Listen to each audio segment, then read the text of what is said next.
Namaskar. A warm welcome to World News and Indian Perspective on All India Radio. This is Gaurav Sharma and with me is Saira Mujtaba bringing glimpses of the major developments of the day from across the globe. Over the next half an hour, we shall bring to you the latest from the world of politics, economy, sports, entertainment and more. The headlines. India will continue to turn global challenges into opportunities for change during its G20 presidency, says G20 Sherpa Amit Kant. Focus will be on reorienting G20 towards interests and needs of less privileged. United States looks forward to support India's G20 presidency, says President Joe Biden. India's Defence Minister Rajnath Singh says Navy and Coast Guard being equipped with latest ships and weapon systems to protect country's maritime borders. Russia rejects Pakistan's request for sharply discounted crude oil. Formula One cancels 2023 Chinese Grand Prix due to COVID-19 restrictions. In the FIFA World Cup, South Korea beat Portugal 2-1. Ghana and Uruguay face each other in another fixture.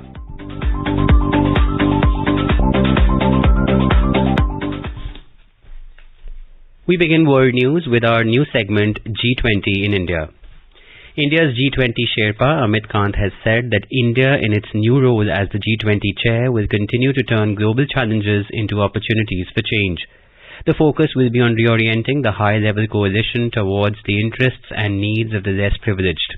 In a write-up published in papers on Friday, he said that efforts will be directed towards the theme Vasudhaiva Kutumbakam, or One Earth, One Family, One Future. The G20 Sherpa said that during its presidency, India now has the opportunity to set the agenda rather than respond to it. With the G20 presidency, India will be acting as the de facto representative for the interests of the global south and developing world. India formally assumed the presidency of the Group of 20, G20, on Thursday. G20 is an intergovernmental forum comprising the world's largest economies. Mr. Amitabh Kant termed it as a pivotal moment in the history of countries' diplomatic relations. He said that the G20 wields the strongest political influence in terms of global policy in the world, making it the premier platform to deliberate on the foremost pressing issues of our time: sustainable development goals, climate action, food security, public health systems, and digital transformation, to name just a few. He underlined the immense potential of India as old centers of power give way to young, vibrant nations on the brink of exponential economic and social growth. Mr. Kant said that the presidency is an opportune moment for India to center its priorities as well as share its best practices with the world. 43 heads of delegations, the largest ever in G20, will be participating in the summit in New Delhi in September next year. It may be recalled that Prime Minister Narendra Modi has already outlined the vision of India's presidency to make G20 inclusive, ambitious, decisive and action-oriented. Listing out India's priorities during its tenure, India's G20 Sherpa said that New Delhi is keen to provide a human-centric leadership. He said that climate action is a key priority for India's presidential agenda. The focus is not only towards climate finance and technology, but ensuring just energy transitions for developing nations across the world. He said that India's G20 priority will be for reformed multilateralism. It creates more accountable and inclusive international organizations. Mr. Kant said that 2023 is set to be a golden year for India's global reputation. He said that the nation is inheriting the G20 presidency in the midst of an increasingly polarized world order. He also said that several economies in the world are facing a slowdown with looming global debt crisis and turmoil due to geopolitics. In this environment, India has the opportunity to emerge as a unifier and purveyor of harmony. In today's Hotspot section, we bring you an exclusive interview with Amitabh Kant, G20 Sherpa and former Niti Aayog CEO on India's presidency at G20 2023. The interviewer is Dr. Atul Kumar Tiwari, AIR Special Correspondent.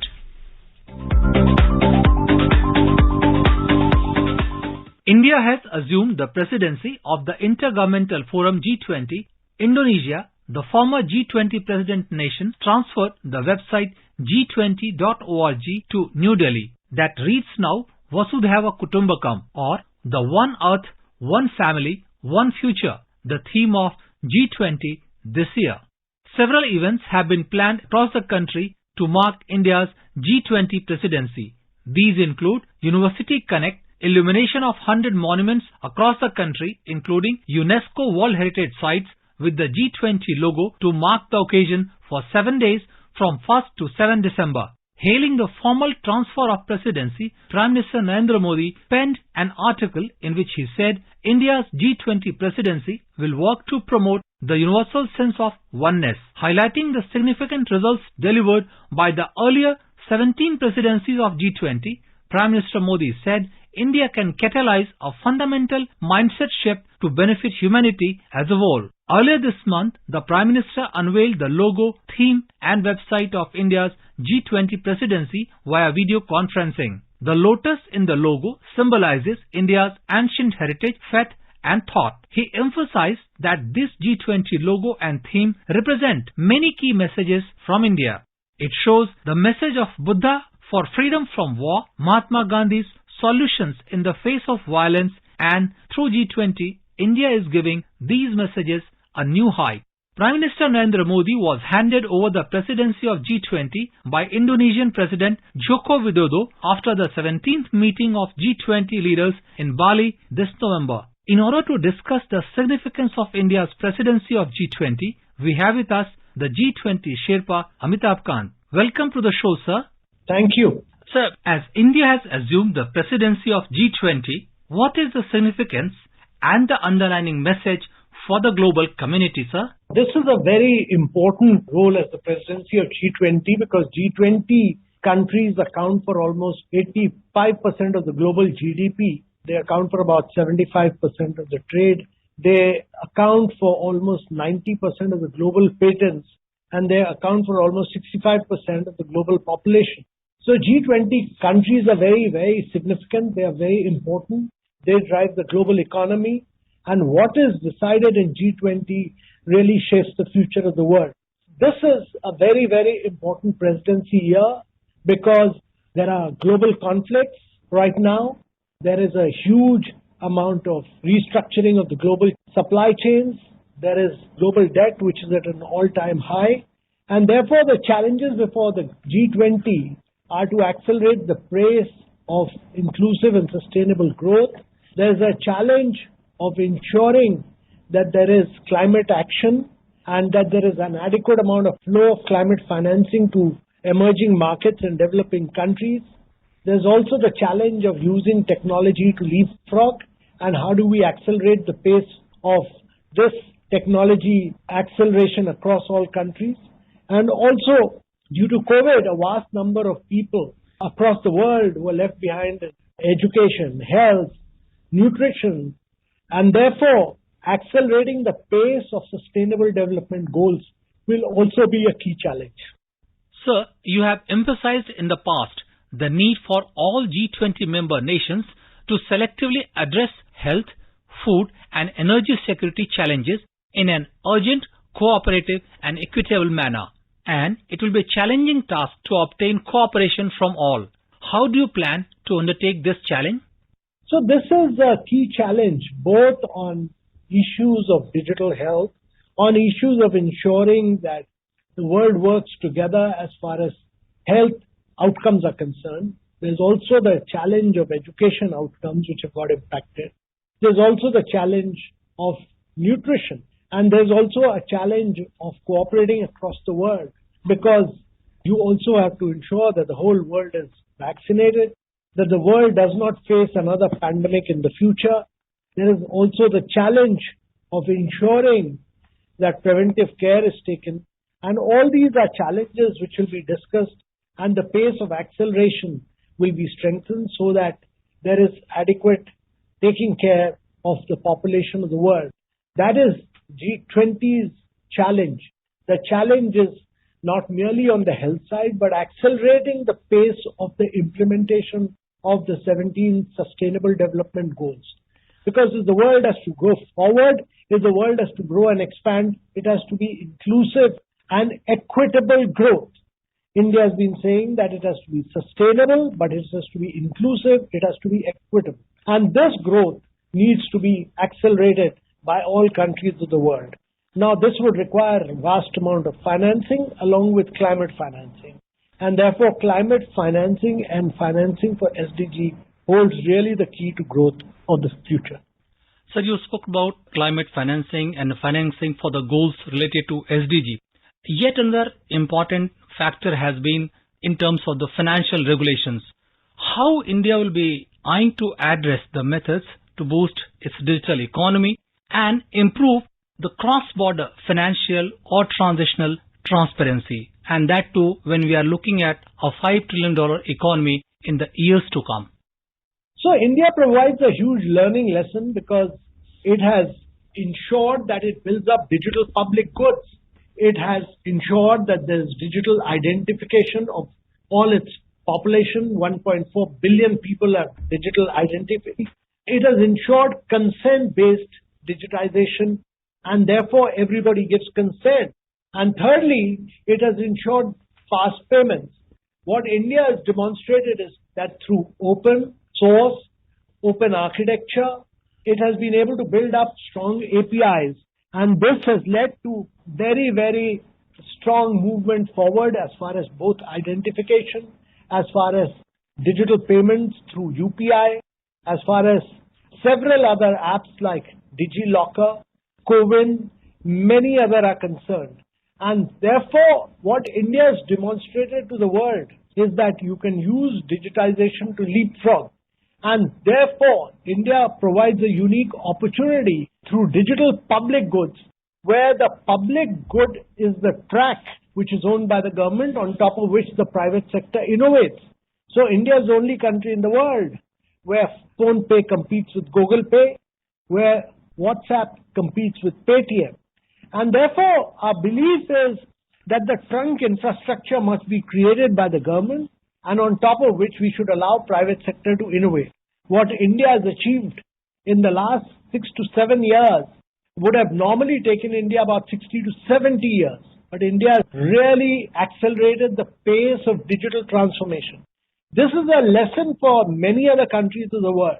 And we need to bring what we have done to the knowledge of the world, that this is possible to technologically leapfrog, and that the data being owned by big tech, we need data to be owned by individuals, and that consent is critical, and that digital identification is required, and almost 3 billion people across the world need digital identification. So these are huge lessons which the Indian narrative brings out. And during our presidency, we'll use this opportunity to spell out the India narrative in many of these things. Sir, India's G20 presidency comes at a time when the world is facing multiple challenges, be it the Russia-Ukraine war, the China-Taiwan crisis, the global supply chain disruptions, trade slowdowns, high global debt, as you have pointed out earlier, not to forget the inflationary pressures and the impending recession. So what will be the priority areas at G20? The priority area, first and foremost, as you have mentioned, many of the challenges, has to be to accelerate the pace of inclusive, equitable and sustainable growth. Secondly, it's very important to ensure that there is fair and just climate financing, which the developed world was committed to. And thirdly, to ensure that there is acceleration in the implementation of SDG. And there are many other Indian narratives, like lifestyle for sustainability, changing how do you change individuals' lifestyle so that there is climate action. There is many other agenda for the world, like green hydrogen, like digital public goods. All these are critical for the global economy to have energy transition and for the world pace of growth to accelerate in the coming years. All these will be brought center stage during our presidency. So, India's G20 priorities are being firmed up with previous conversations that revolve around sustainable growth and the lifestyle for environment or life, as spelled out by the Prime Minister Shri Narendra Modi. He has been very vocal about life. How much or less this we are going to see to be discussed about lifestyle for environment in the G20 summit under India's presidency? Lifestyle for environment, life will be center stage. It will be one of the key priorities of the government, the key priority for India, because we strongly believe that the developed world is talking about 2050, and it has fixed up long-term goals, whereas we need individual movement forward, and we need actually annual action plans which will be based on individual transformation. There's a lot of wastage in the world. There's a lot of changing of lifestyle required. All this is necessary because only with change of lifestyles, when individuals take ownership, then only there'll be a change in terms of climate adaptation and mitigation. And therefore, India truly believes that lifestyle for environment will be a very critical agenda in its G20 presidency. Thank you. Thanks a lot, sir. Well, listeners, that was Shri Amitabh Kant, G20 Sherpa, sharing insights into the G20 summit scheduled to be held in India next year. Thanks for joining with us, sir, and sharing your valuable time with All India Radio. Thank you.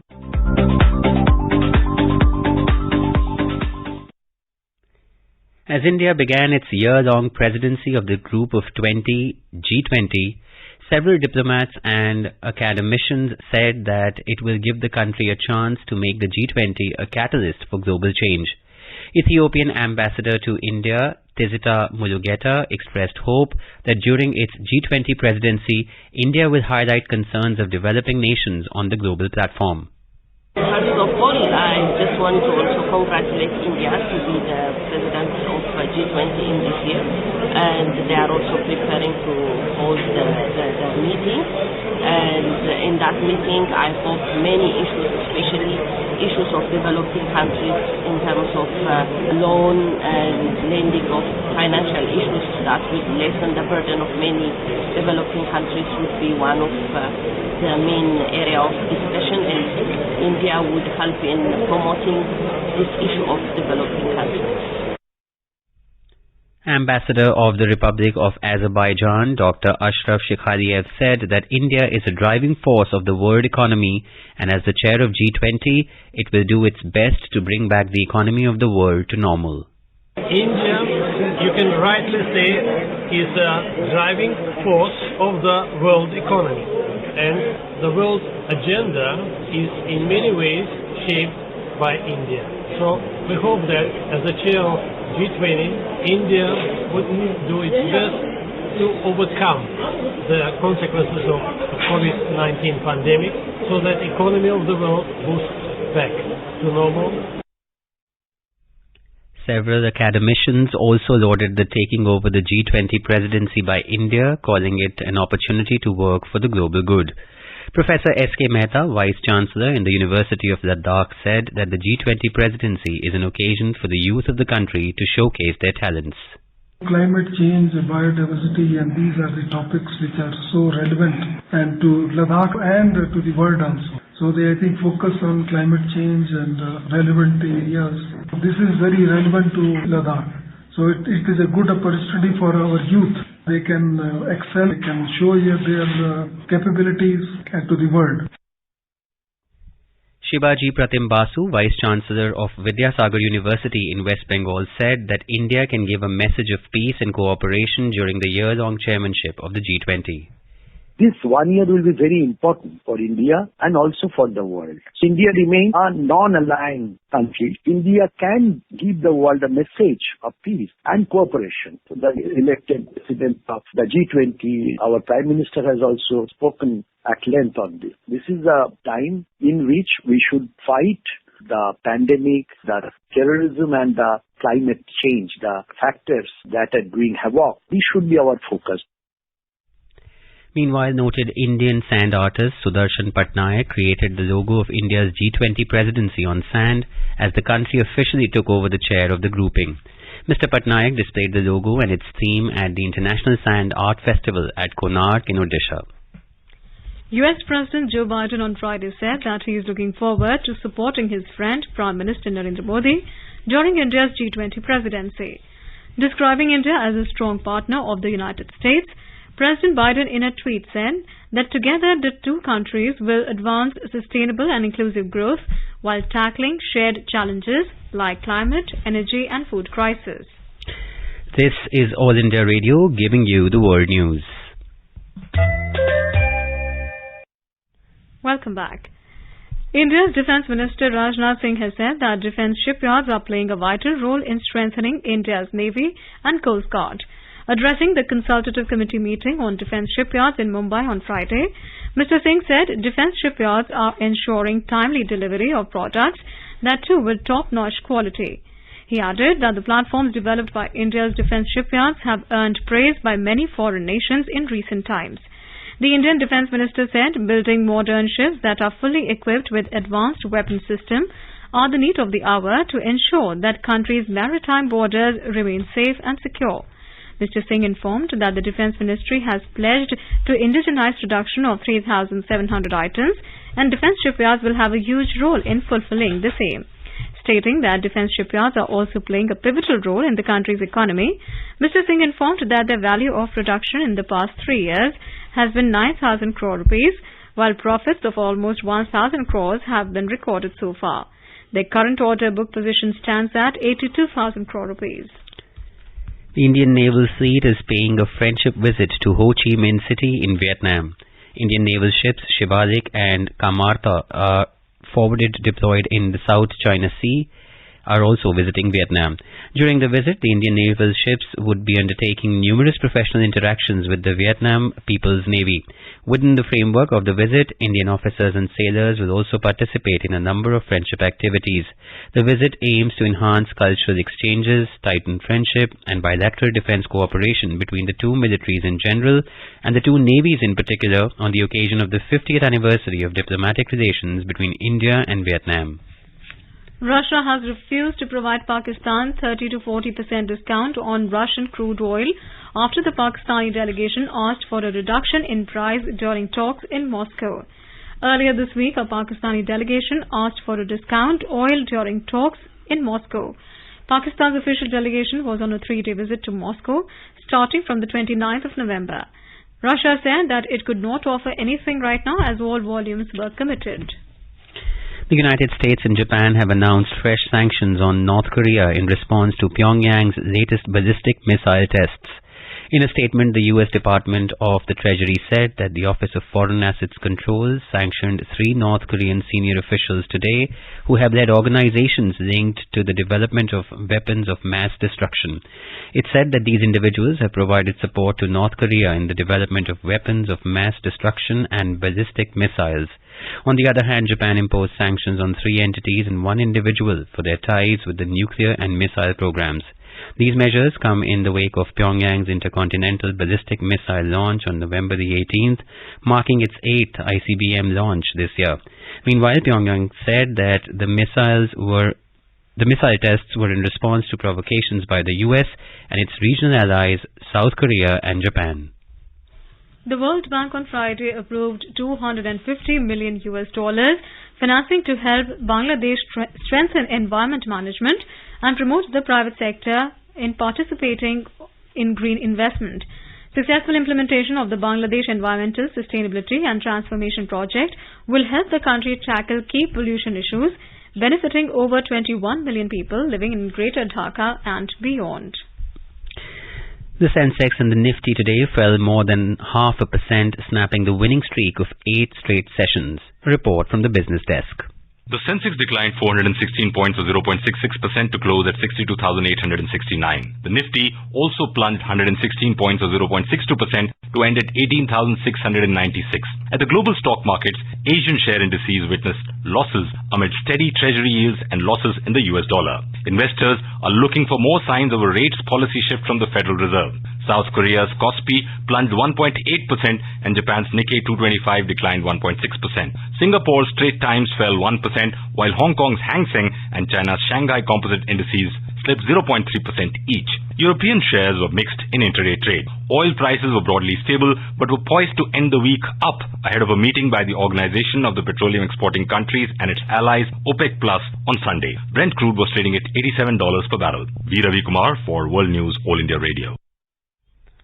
Formula One has cancelled the 2023 Chinese Grand Prix due to the ongoing COVID-19 restrictions in the country. The sport was due to return to China for the first time since 2019 in what was scheduled to be the 4th round of a record 24-race season in April next year. However, with China continuing to implement a zero-COVID policy, which has led to heavy restrictions and continued lockdowns, F1 has decided it is not feasible to hold a race at the Shanghai International Circuit. Formula One in a statement said it is assessing alternative options to replace the slot on the 2023 calendar and will provide an update on this in due course. And moving on to the FIFA World Cup now, where South Korea beat Portugal 2-1 to qualify for the round of 16 from Group H. Portugal has already qualified for the pre-quarterfinals by topping the group. In another Group H match, Uruguay defeated Ghana 2-0 but failed to make it to the knockouts as South Korea entered the round of 16 due to the goal difference. Last two matches of the group stage will also be played later on Friday. Both these matches of Group H will begin at 12:30 a.m. Indian Standard Time. While Serbia will take on Switzerland, Cameroon will face Brazil. With these four matches, the group stage will be complete and the round of 16 will start from Saturday. In the first match of the round of 16, Netherlands will lock horns with the United States. President of India Draupadi Murmu will be the chief guest at a ceremony to celebrate the International Day of Persons with Disabilities in Delhi on Saturday. President Murmu will confer the annual national awards on individuals, institutions, organizations and states and districts for their outstanding achievements and work towards the empowerment of persons with disabilities. India observed the National Pollution Control Day on Friday. The day honors the precious lives that were lost in the Bhopal gas tragedy, one of the worst industrial disasters of the world. A large number of people were killed due to the leak of methyl cyanate gas from the Union Carbide plant on the 2nd and the 3rd of December in 1984, while millions of people are still affected. The day aims to create awareness among people about the judicious use of industries and curb hazards of pollution. And now let us take a look at the major developments around the world as reported in the foreign press. The Washington Post writes, US added 263,000 jobs in November, a strong showing amid tech slowdown. The Guardian writes, China brings in emergency-level censorship over zero-COVID protests. The Wall Street Journal reports, Russia rejects Biden's terms for talks on Ukraine. Japan Times reports, Japan enacts 29 trillion yen extra budget to blunt inflation impact. And the Financial Times reports, Cyril Ramaphosa's presidency hangs in the balance ahead of ANC meeting.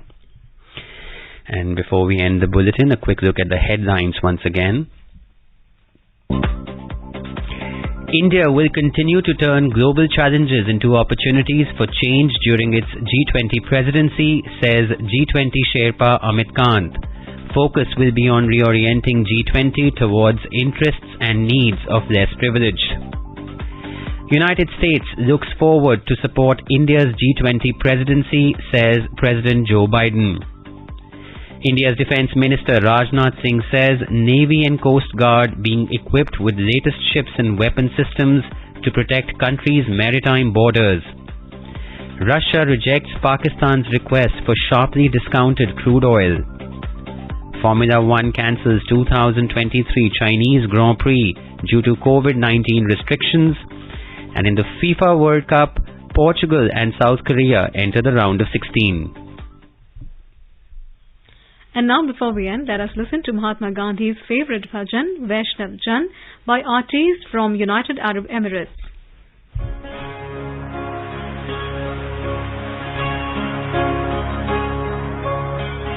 Vaishnav Jan to tene kahiye je pide parai jaane re. Vaishnav Jan to tene kahiye je pide parai jaane re. Par dukhe upkar kare toye Apna aage re. Vaishnav Jan to tene kahiye je pide parai jaane re. And with that, we end this bulletin. We'll be back at the same time tomorrow with the next edition of World News.